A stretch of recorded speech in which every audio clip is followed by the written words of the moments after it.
Channel पर नए हैं तो चैनल की वीडियो को लाइक करके चैनल को सब्सक्राइब कर लें ताकि हमारे चैनल पर आने वाली टार्ज़न कहानियाँ की वीडियोस का नोटिफिकेशन सबसे पहले आप तक पहुंच सके। जंगल एडवेंचर्स कहानियाँ की वीडियो या उम्रों या टार्ज़न कहानियाँ की वीडियोस देखने के लिए चैनल की वीडियो को सब्सक्राइब करके बेल नोटिफिकेशन को ज़रूर ऑन करें ताकि चैनल पर आने वाले टार्ज़न कहानियाँ की वीडियो का नोटिफिकेशन सबसे पहले आप तक पहुँच सके। तो चलिए शुरू करते हैं आज की कहानी। आज की स्टोरी है टार्ज़न और कागा कबीले के वहशी। इसका पार्ट 1 पिछली वीडियोस में अपलोड कर दिया गया है, यह पार्ट 2 है। तो चलिए शुरू करते हैं आज की वीडियोस। मंकू ने पूछा कि अबला को छूने से इसका जहर तुम्हें कोई नुकसान नहीं पहुंचाएगा। मंकू से रहा ना गया तो टार्ज़न से पूछ ही बैठा। इसकी बात सुनकर टार्ज़न मुस्कुरा दिया। बला को घेर कर इस तरफ मैं लाऊंगा, और रही बात इस बला पर मैं काठी कैसे डालूंगा या इस पर सवारी कैसे करूंगा, तो इसके लिए तुम्हारी लाई हुई खुश्क फलफूस की स्याह बूटी ही काफ़ी है। इसे पीस कर बारीक सफूफ बनाकर और पानी में घोलकर इसका लेप अपने बदन पर लूँगा तो ये बेहद सख्त हो जाएगा। इस पर किसी जहर का तो क्या आग का भी असर नहीं होगा। हरकत करने के लिए जोड़ों पर बूटी का लेप रखूँगा। टार्ज़न ने मंकू को समझाते हुए कहा, और मंकू सारी बात समझकर ज़ोर ज़ोर से सर हिलाने लगा। ऐन इसी वक्त दूर से दो इंसानों के चीखने की आवाज़ें सुनाई दी। टार्ज़न बुरी तरह से उछलकर खड़ा हो गया। इसने एक तरफ पड़ा हुआ बांसनुमा पतला और लंबा डंडा उठाया और निहायत तेज़ी से इस तरफ भाग उठा जिस तरफ से चीखों की आवाज़ सुनाई दी थी। मंकू भी छलांगे मारता हुआ टार्ज़न के पीछे भागने लगा। ठहरो सरदार, मैं भी तुम्हारे पीछे आ रहा हूँ, मंकू ने टार्ज़न को आवाज़ दी। मगर टार्ज़न ने जैसे ही इसकी आवाज़ सुनी ही नहीं, वो तेज़ी से भागता रहा। इसका रुख इस झील की जानब था, इस बैली झील की जानब था। अभी वो झील से कुछ ही दूर होगा कि उसी वक्त इसे सामने से वही दो सफ़ेद फार्म भागते हुए दिखाई दिए जिन्होंने बेहोशी के बाद टार्ज़न को होश दिलाया था। वो निहायत बदहवासी के आलम में भाग रहे थे। इनके हाथों में 2 नालियों वाले अजीबोगरीब पिस्तौल थे। इनसे काफ़ी फासले पर जंगली चूहे जैसे देव कामत बिला चिंगाड़ती हुई इनके पीछे भाग रही थी। वो निहायत खौफजदा अंदाज में पलट कर इस बला की तरफ देख रहे थे। अचानक सुरख लिबास वाले ने पलट कर बला पर गोली दाग दी, मगर भागने की वजह से इसका निशाना खता गया और इसी वक्त इसका पाँव रपट गया और वो उलट कर ऊँधे मुँह गिर पड़ा। इसके गिरते ही इसका साथी नीले लिबास वाला भी इससे टकरा कर गिरा था। टार्ज़न कुछ सोचकर एक दरख्त पर चढ़ा और दरख्तों की शाखों पर नीम दायरे की सूरत में झूलता हुआ झील के करीब आ गया और करीब से गुजरती हुई बला को डंडे से डराने लगा। मंकू उछल कर एक दरख्त की शाख से लटक गया। टार्ज़न बला को ज़ोर ज़ोर से डंडे मार रहा था और साथ साथ हलक से अजीब तेज़ आवाज़ें निकाल रहा था। बला पहले तो चिंगाड़ कर टार्ज़न को सींग मारने की कोशिश करती रही, फिर वह पलट कर एक तरफ भागने लगी। टार्ज़न भी तेज़ी से इसके साथ साथ भागने लगा। वो बला की गर्दन पर ज़ोर ज़ोर से डंडे मार कर इसका रुख तब्दील कर रहा था। वो बला को इस तरफ ले जा रहा था जिस तरफ इसने इसके लिए फंदा तैयार कर रखा था। बला की खौफनाक चिंगाड़ों से सारा जंगल गूंज रहा था। बला पलट कर टार्ज़न को सींग मारने की कोशिश करती, लेकिन टार्ज़न छलांग मारकर एक तरफ हो जाता और ज़ोर से बला की गर्दन पर डंडा मारता कि बला चिंगाड़ती हुई अपना रास्ता बदल लेती। इसके भागने से जंगल में जैसे भूचाल आया हुआ था। इसके ज़मीन पर पाँव मारने की धम की ज़ोरदार आवाज़ें पैदा हो रही थी। जंगल के जानवर खौफजदा अंदाज में इधर उधर भाग रहे थे और दरख्तों पर मौजूद परिंदे चीखते चिल्लाते हुए जंगल पर उड़ने लगे। काफ़ी देर तक इसी तरह बला के साथ भागते रहने के बाद टार्ज़न बला को इस तरफ ले जाने में कामयाब हो गया जिस तरफ फंदे लगे हुए थे, और यूं ही बला ने इन 2 दरख्तों के बीच में से गुजरना चाहा। इसके मुंह पर फंदे नुमा जाल फंस गया और ज़मीन पर बिछे हुए 4 में से 2 फंदे इसकी अगली टांगों में फंस गए। बला को ज़ोरदार झटका लगा और वो ज़ोर ज़ोर से जाल को झटके देने लगी कि किसी तरह रस्सियां टूट जाएं और वो आगे बढ़ जाए, मगर वो कोई भी आम रस्सी नहीं थी बल्कि टार्ज़न के हाथों से बटी हुई निहायत मजबूत रस्सियों का जाल था जो इस कदर आसानी से कैसे टूट सकता था। इसे जाल में फंसता देखकर टार्ज़न रुक गया और एक जगह खड़े होकर गहरे सांस लेने लगा। इस कदर भागने की वजह से इसका सारा जिस्म पसीने से शराबूर हो रहा था। इसने हाथ में पकड़ा हुआ डंडा एक तरफ फेंक दिया। शुक्रिया मोजी बला, फंसी तो सही, भगा भगा कर इसने हमारा बुरा हाल कर रखा है। मंकू ने गहरे गहरे सांस लेते हुए कहा। वो भी टार्जन के साथ साथ बला के पीछे भाग रहा था। बला पहले तो रस्सियां तड़वाने के लिए चिंगाड़ चिंगाड़ कर जोर लगाती रही, फिर वो जैसे बेदम होकर नीचे बैठ गई। सरदार, क्या फलफूस की स्याह बूटी तुम अभी अपने बदन पर मलोगे? मंकू ने टार्जन से पूछा। नहीं, अभी नहीं। इस कमबख्त ने वाकई भगा भगा कर मुझे बुरी तरह से थका दिया है।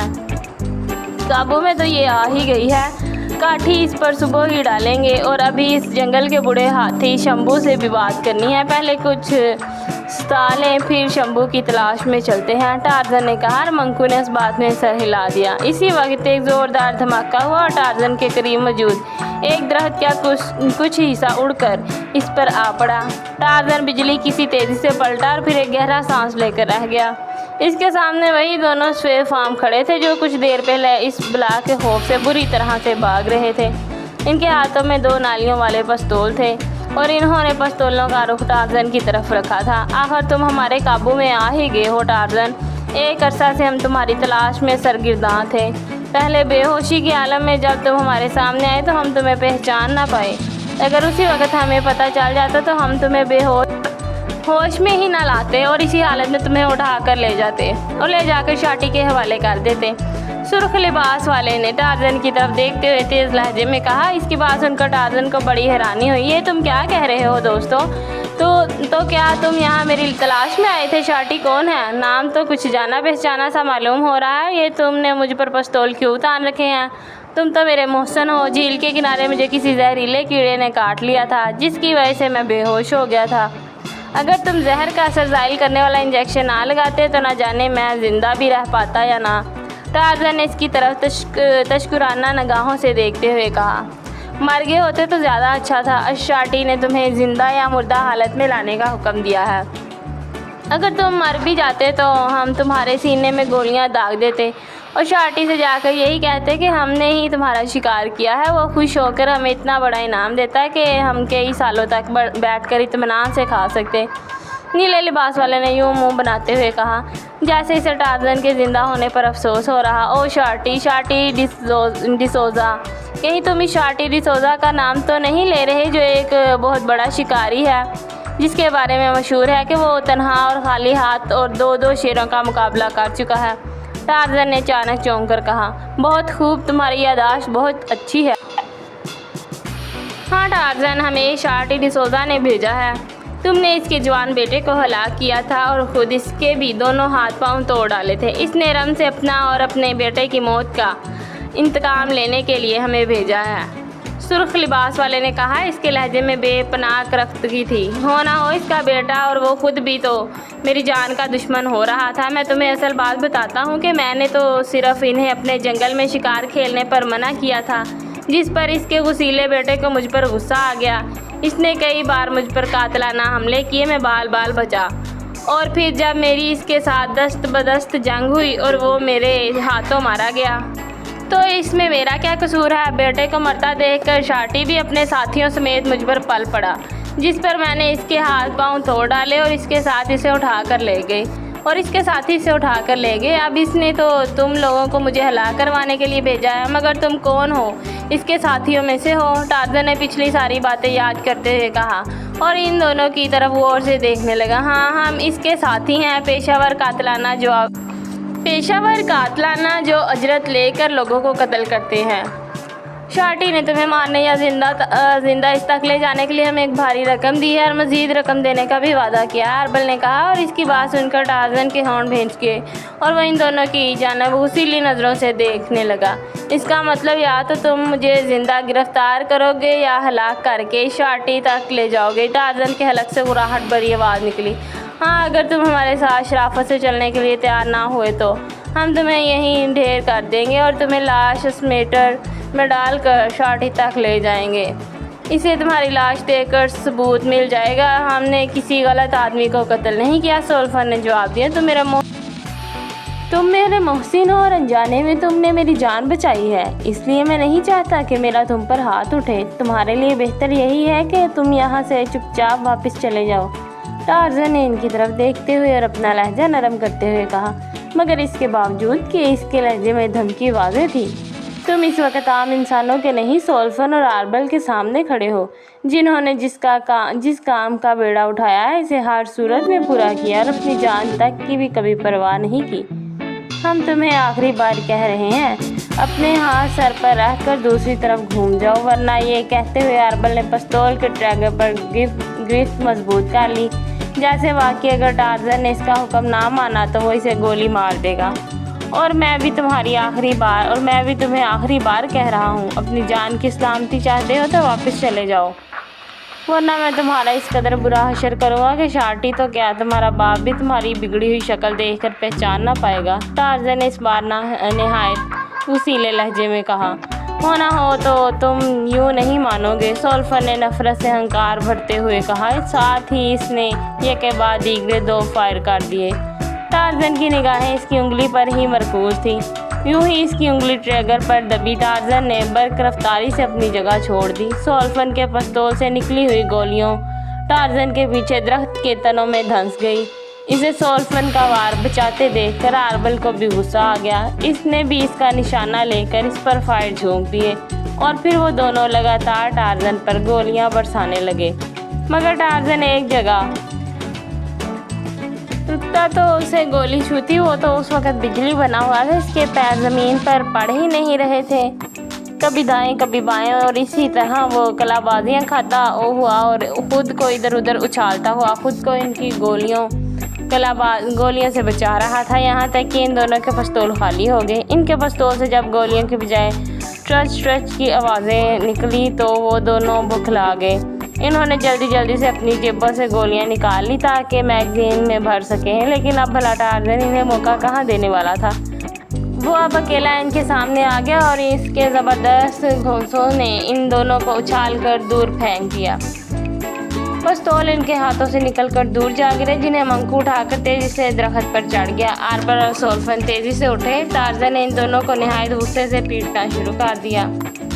वो टार्ज़न से बचने के लिए बुरी तरह पाँव मार रहे थे और टार्ज़न पर जवाबन हमले भी कर रहे थे, मगर इस वक्त टार्ज़न भी जैसे जुनून सा सवार था। वो इनको किसी तरह संभलने का मौका ही नहीं दे रहा था। लाते और घोंसे खाकर इनके होंठ और नाक बुरी तरह से फट गए थे, जिनसे खून तेज़ी से बह रहा था, मगर टार्ज़न को उनकी हालत पर ज़रा बराबर रहम नहीं आ रहा था। वो इन पर रहम करता भी क्यों? इन्होंने इसे मारने के लिए पिस्तौल की आखिर गोली तक दाग दी थी। अगर टार्ज़न खुद अपना बचाव ना करता तो अब तक वो इनकी गोलियों से छलनी होकर ज़मीन पर अपने ही खून में लत पड़ा होता। टार्ज़न मत मारो, हमें माफ़ कर दो, हमें माफ़ कर दो टार्ज़न, हमें मत मारो। आर्बल ने ज़मीन पर गिरकर अचानक टार्ज़न की टांग पकड़ ली और इसकी मिन्नतें करने लगा। टार्ज़न ने एक ज़ोरदार ठोकर मारकर इसे दूर फेंक दिया। वो लड़कता हुआ एक दरख्त से जा टकराया और इसके मुंह से एक रबनाक चीख निकल गई। उधर सोल्फन इस कदर मार खाने के बाद भी जमा हुआ था और पंतरे बदल कर टार्ज़न को मारने की कोशिश कर रहा था। एक बारगी जो इसने दोनों टांगें जोड़कर फिजा में छलांग लगाते हुए कलाबाजी खाई और अपने दोनों पाँव टार्ज़न के सीने पर मारे तो टार्ज़न बुरी तरह से टकराता हुआ ज़मीन पर गिर पड़ा। इसी वक्त सोल्फन तेज़ी से आगे बढ़ा और इसने गिरे हुए टार्ज़न के बाल पकड़ लिए और इसे बुरी तरह ज़मीन पर घसीटने लगा। बाल टार्ज़न की सबसे बड़ी कमज़ोरी थी। कोई नहीं जानता कि टार्ज़न के जब बाल पकड़ कर खींचे जाए तो वो तकलीफ़ के मारे अपने हाथ पाँव ढीले छोड़ देता है और इसे यूँ महसूस होता है जैसे इसके सारे बदन से खून निचोड़ लिया गया हो। वो बलने जलने के भी काबिल नहीं रहता और अब भी यही हुआ। सोल्फन ने यूं ही इसके बाल पकड़कर इसे ज़मीन पर घसीटना शुरू किया। टार्ज़न के मुंह से एक ज़ोरदार चीख निकल गई। इसे यूं लगा जैसे इसके जिस्म से जान निकली जा रही हो। पथरीली ज़मीन पर घसीटने की वजह से इसकी तकलीफ़ में और ज़्यादा इजाफा हो गया। सोल्फन इसे पूरी ताकत से खींचता हुआ लाया और ज़ोर से इसका सारे एक दरख्त से दे मारा। टार्ज़न के मुंह से निकलने वाली चीख बेहद करकनाक थी। वो ज़मीन पर से उछला और फिर सर पकड़कर इस तरह बुरी तरह तड़पने लगा जैसे इसका सर दरख्त से टकराकर चूर चूर हो गया हो। सोल्फन पर भी जैसे जुनून तारी हो गया था। वो नहायत वसीले अंदाज में टार्ज़न को ठोकरें मारने लगा। इस असना में आर्बल भी कराहता हुआ उठ खड़ा हुआ। मारो मारो इस बदबख्त को, इसने मार मार कर मेरी हड्डियां तोड़ दी हैं। अरबल ने सोल्फन को टार्जन को मारते देखकर कराहते हुए कहा और वो भी आगे बढ़कर टार्जन को मारने लगा। टार्जन के दिमाग में आंधियां सी चल रही थी। पहले तो वो दांत पर दांत जमाए इनकी ठोकरें बर्दाश्त करता रहा, फिर इसने अचानक एक जोरदार चीख मारी और एकदम उछलकर इसने दोनों की एक एक टांग पकड़ ली और इन्हें एक जोरदार झटका मारा। वो दोनों इस हमले के लिए तैयार नहीं थे, इसलिए धड़ाम से उलट कर गिर पड़े। इस वक्त टार्जन ने अरबल की टांग को एक बार फिर मोड़ा। अरबल चीखता हुआ सीधा हो गया और टार्जन जमीन से उठकर इस पर बुरी तरह से छा गया। इसके दोनों हाथ अरबल की गर्दन पर जम गए और अरबल भिंची भिंची आवाज में चीखने लगा। टार्जन पूरी कुवत से इसका गला दबा रहा था। अपने साथी को टार्जन के नीचे दबा देखकर सोल्फन आग बगोला हो गया और वो उठकर निहायत जारहाना अंदाज में टार्जन की तरफ बढ़ा। इसने आगे बढ़कर टार्जन की पसलियों में मुक्का मारना चाहा, लेकिन उसी वक्त टार्जन किसी जख्मी सांप की मानद पलटा और इसने एक हाथ से सोल्फन की कलाई पकड़ ली। अब इसका एक हाथ अरबल की गर्दन पर जमा हुआ था और दूसरे हाथ से उसने सोल्फन की कलाई पकड़ी हुई थी। सोल्फन टार्जन से अपना बाजू छुड़वाने के लिए पूरा जोर लगा रहा था, लेकिन ये न जाने टार्जन में इतनी कुवत कहाँ से आ गई थी कि सोल्फन को यूँ महसूस हो रहा था जैसे इसकी कलाई किसी आहनी शिकंजे में आ गई हो, जिससे वो अब कभी नहीं निकल सकेगा। इधर अरबल का दम सीने में घटा जा रहा था। इसका जिस्म टार्जन के नीचे बुरी तरह से उड़क रहा था। इसके मुंह से ज़बान बाहर निकल आई थी और आंखें भी बाहर को उबल रही थी। ज़मीन टार्जन इसकी गर्दन पर मुसलसल दबाव बढ़ाता जा रहा था। फिर तड़पते हुए अरबल ने यकलहत अपने हाथ पांव ढीले छोड़ दिए। इसके बावजूद भी टार्जन ने इसकी गर्दन ना छोड़ी कि कहीं इसने अपनी जान बचाने के लिए वक्ती तौर पर अपने असाब ढीले ना छोड़े हों। लेकिन जब काफ़ी देर तक अरबल में कोई हरकत पैदा ना हुई तो टार्जन ने अपनी एक टांग उठाई और इसे घुमाकर पूरे ज़ोर से सोल्फन के चेहरे पर मारी। सोल्फन के मुंह से एक ज़ोरदार चीख निकल गई और वो उछल कर एक तरफ जा गिरा। टार्जन आगे बढ़ा और इसने आगे बढ़कर सोल्फन को इसके बालों से पकड़ लिया और एक ज़ोरदार झटका देकर इसे बालों से उठा लिया। तकलीफ की शिद्दत से सोल्फन का चेहरा बिगड़ गया और इसके मुंह से अजियतनाक चीखें निकलने लगी। टार्जन ने दूसरा हाथ इसकी टांगों में डाला और एक झटका देकर इसे उठाकर अपने सर से बुलंद कर लिया। सोल्फन बुरी तरह से चीखने लगा। टार्जन के हलक से जख्मी भेड़िए जैसी गुराहटें निकल रही थी। वो सोल्फन को लेकर नहायत तेज़ी से घूमने लगा। घूमते घूमते इसने सोल्फन को अचानक पूरी कुवत से सामने एक दरख्त पर दे मारा। सोल्फन के हलक से निकलने वाली आखिरी चीख बेहद दिलखराश थी। दरख्त से टकराकर इसके जिस्म की सारी हड्डियाँ टूट गई थी और वो ज़मीन पर बुरी तरह से गिरकर तड़पने लगा। इसके मुंह, नाक, कानों से खून फुवारे की तरह बह रहा था। चंद ही लम्हों में तड़प तड़प कर ठंडा हो गया। टार्जन को सांस बुरी तरह से फूला हुआ था और इसका सारा बदन पसीने में भीग रहा था। वो काफ़ी देर तक खूनख्वार निगाहों से सोल्फन की लाश को देखता रहा, जैसे अगर सोल्फन के बदन में ज़रा सी भी हरकत पैदा हो तो वो इसके टुकड़े टुकड़े करके रख दे। मगर सोल्फन और अरबल दोनों दम तोड़ चुके थे, फिर भला इनके जिस्मों में हरकत क्यों कर हो सकती थी। टार्जन ने आगे बढ़कर इनकी तलाशी ली और जेबों से गोलियां निकाल कर एक तरफ फेंक दी। अलबत्ता 2 दस्ती बम इसने किसी ख्याल से अपने पास रख लिए। सरदार अचानक एक आवाज़ सुनकर टार्जन जख्मी सांप की मानद पलटा। इसका सारा बदन यकबारगी तरह से तन गया, लेकिन मंकू देखकर इसका तना हुआ जिस्म ढीला हो गया। इसे इसी तरह मुड़ते देखकर मंकू भी डर गया, लेकिन टार्जन को ढीला पड़ते देखकर इसने सुकून का सांस लिया और खौफ से थूक निकलकर टार्जन से कहने लगा, सरदार अगर आप हुक्म दें तो मैं इस जंगल के बूढ़े शंभू हाथी को यहाँ बुला लाऊं। मंकू ने कहा। टार्जन ने जबड़े भींचते हुए इस बात में सर हिला दिया। इसकी आंखें इस कदर सुर्ख हो रही थी कि मंकू इसकी आंखों से आंख ना मिला पा रहा था। इसका सारा इस बात में हिलते देखकर वो तेज़ी से जंगल की तरफ दौड़ गया। जैसे इसे खतरा होकर टार्जन गुस्से में आकर इसे ही मारना बैठे। कुछ देर बाद वो एक बूढ़े हाथी को लेकर वहाँ आया तो इस वक्त टार्जन का गुस्सा ज़ायल हो चुका था और वो अपने बदन पर गीली फुलफूस की स्याह बूटी मलने में मसरूफ़ था। बूढ़े हाथी ने टार्जन को देखकर सूंड उठाकर सलाम किया। कागा जंगल का शंभू हाथी सरदार टार्जन को सलाम पेश करता है। सरदार आप इस जंगल में आए हुए हैं, इसकी मुझे कोई खबर नहीं। मंकू ने मुझे बताया तो मुझे यकीन ही नहीं आया, मगर अब अपनी आंखों से आपको यहाँ देखकर इस कदर खुशी हो रही है जो बयान से बाहर है।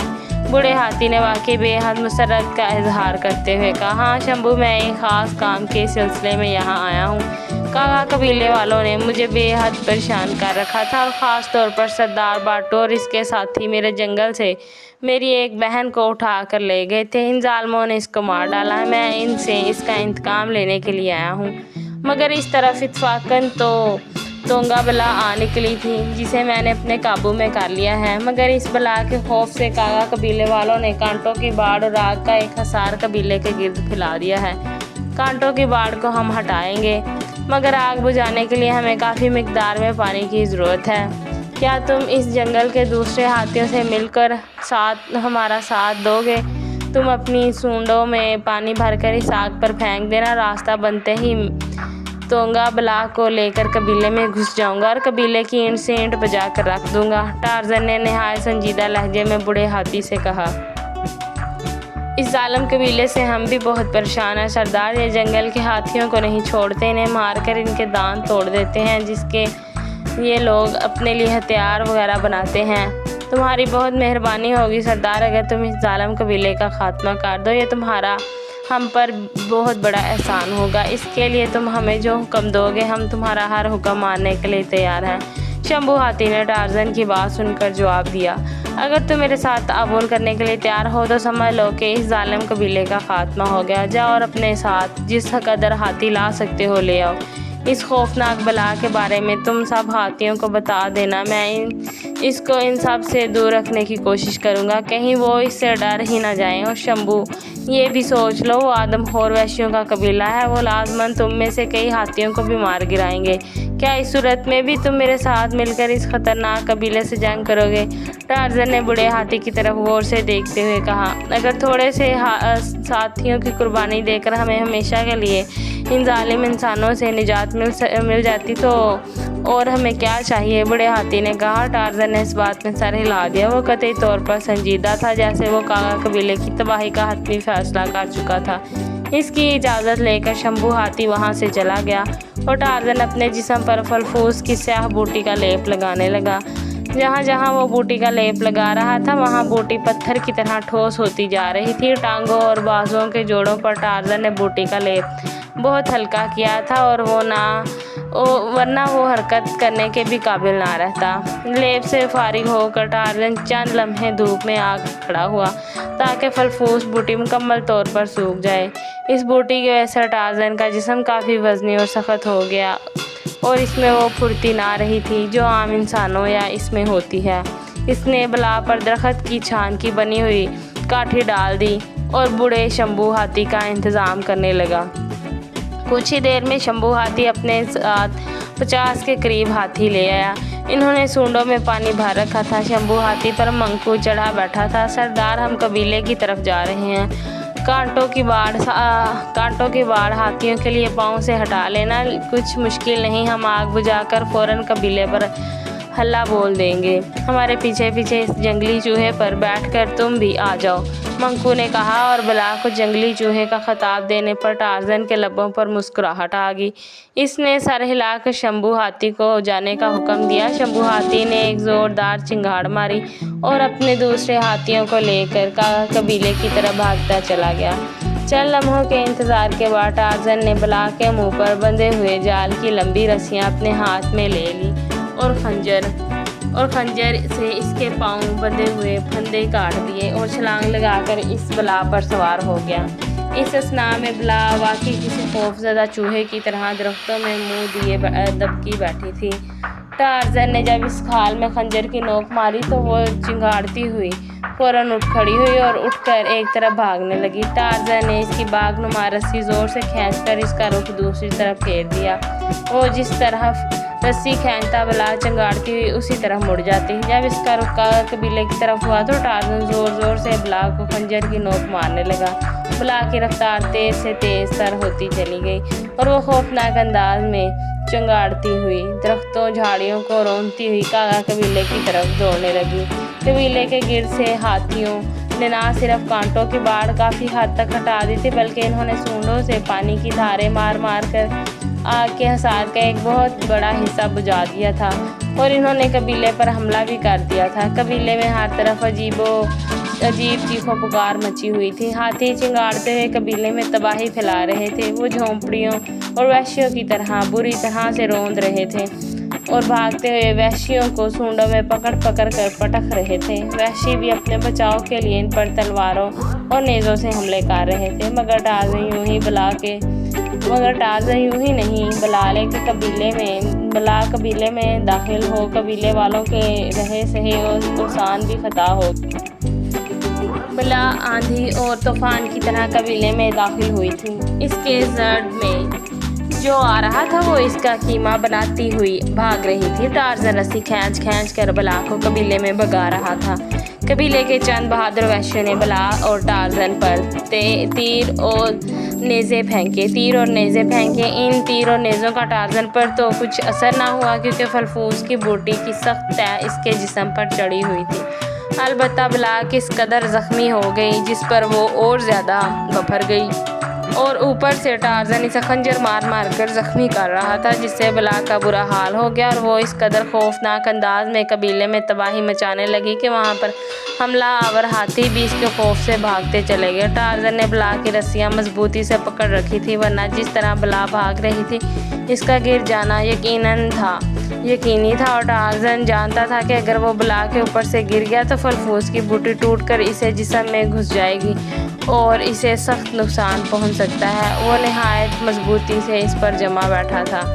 कुछ ही देर में बला ने कबीले को मुकम्मल तौर पर निस्तो नाबूद कर रखा था। हर तरफ झोंपड़ियों के टूटे फूटे तिनके बिखरे पड़े थे। वैश्यों की लाशें और इर्द गिर्द एक तूफान था जो कबीले पर छाया हुआ था। जो वैश्य बला और हाथियों के खौफ से भाग गए थे, इनके पीछे मंकू चंद हाथियों को ले गया था। इसके कबीले का कोई फर्द भी जिंदा ना बच पाए। जब टार्ज़न को कबीले की मुकम्मल तबाही का यकीन हो गया तो इसने बला को दोबारा जंगल की तरफ रुख मोड़ दिया। बला जंगल की तरफ भागने लगी। जंगल में पहुंचकर टार्ज़न ने बला की दोनों बागों यानी रस्सियों को ज़ोर ज़ोर से खींचना शुरू कर दिया। बला का मुंह आसमान की तरफ हो गया और वो चिंगाड़ती हुई रुक गई। टार्ज़न ने वाकई बला को नहायत चाकबदस्ती से काबू किया हुआ था। इसने बला की रस्सियों को इस वक्त तक खींचे रखा जब तक बला ऊँट की तरह ज़मीन पर बैठ ना गई। इसका सीना बुरी तरह फूल और पचक रहा था। जब बला ने अपना मुंह ज़मीन पर रख दिया तो टार्ज़न इस पर से उतर आया। उसने जंगल में उगे हुए खुदूर आग पौधे को तोड़ा और उसका दूध नुमा सफ़ेद मादा अपने जिस्म पर मलने लगा, जिससे फलफूस बूटी का लेप किसी जानवर की खाल की तरह नरम होता चला गया। फिर इसने अपनी कमर में लगे हुए खंजर से फलफूस की बूटी काटना शुरू कर दी। खंजर से बूटी आसानी के साथ चलती चली गई। जब टार्ज़न फलफूस बूटी से मुकम्मल तौर पर आज़ाद हो गया तो इसने अपनी कमर में बंधे हुए दोनों दस्ती बम खोल लिए, जो इसने सफ़ेद फार्म मार्बल और सोल्फन की जेबों से निकाले थे। बम लेकर टार्ज़न बला से काफ़ी दूर हट गया और फिर इसने एक दस्त बम इसकी सेफ्टी पिन निकाली और बम पूरी कुएं से बला की तरफ उछाल दिया। बम बला के ऐन गर्दन के करीब गिरा। एक होलनाक धमाका हुआ। एक बारगी धमाके से सारा जंगल दहल उठा। आग और धुएं का बादल सा उठा और टार्ज़न ने बला की गर्दन के टुकड़े उड़ते देखे। ये देखकर उसके लबों पर मुस्कुराहट आ गई। बला का आधा धड़ बुरी तरह से फुड़क रहा था। टार्ज़न ने दूसरी बम की भी पिन निकाली। बम बला के बकिया धड़ पर खींच मारा। धमाका हुआ और बला के जिस्म के पर्चे उठ गए। चंद लम्हों के लिए जंगल का सुकून बर्बाद हो गया था। दरिंदे इधर उधर चीखते दौड़ते फिर रहे थे। चंद लम्हों बाद मंकू शंभू हाथी की गर्दन पर बैठा हुआ वहाँ आ गया। सरदार, ये धमाके कैसे थे? और वो बला के तो टुकड़े टुकड़े हुए पड़े हैं। तो क्या धमाके इस बला के फटने से हुए थे? मंकू ने उछलकर टार्ज़न के करीब आकर टार्ज़न ने पूछा। टार्ज़न ने इसे दस्ती बम्बों के बारे में बताया तो इससे ये खौफनाक बला हलाक हुई है। सरदार, हमने कबीले के एक वैश्य को चुन चुन कर मार डाला है। इस जंग में हमारे 3 हाथी मारे गए हैं। अगर तुम इस बला को लेकर कबीले में ना आते तो हमारे और भी बहुत से हाथी मारे जाते। शंभू हाथी ने टार्जन से मुखातिब होकर कहा, तुम्हारे साथियों के मरने का बहुत दुख है शंभू, लेकिन इस जालिम और ख़तरनाक कबीले की तबाही में अगर तुम्हारे 3 साथी काम आ गए तो तुम्हें अफसोस नहीं करना चाहिए। अगर जालिम कबीला जिंदा रहता तो शायद वो तुम्हारी नस्ल ही ख़त्म कर देता, टार्जन ने कहा। और शंभू हाथी ने इस बात में सर हिला दिया। सरदार, क्या तुम कुछ रोज़ हमारे जंगल में रहोगे? हम जालिम कबीले के खात्मे पर जश्न मनाना चाहते हैं जिस पर तुम्हारी शिरकत ज़रूरी है। ये हमारा ही नहीं, इस जंगल के तमाम जानवरों का मुतफ़िक़ा फ़ैसला है, बूढ़े हाथी ने इल्तिजाइया लहजे में कहा। और टार्जन ने कुछ सोचकर इस बात में सर हिला दिया, जिस पर बूढ़ा हाथी ज़ोर ज़ोर से सरदार टार्जन जिंदाबाद के नारे लगाने लगा और टार्जन के चेहरे पर थकी थकी मुस्कुराहट उभर आई।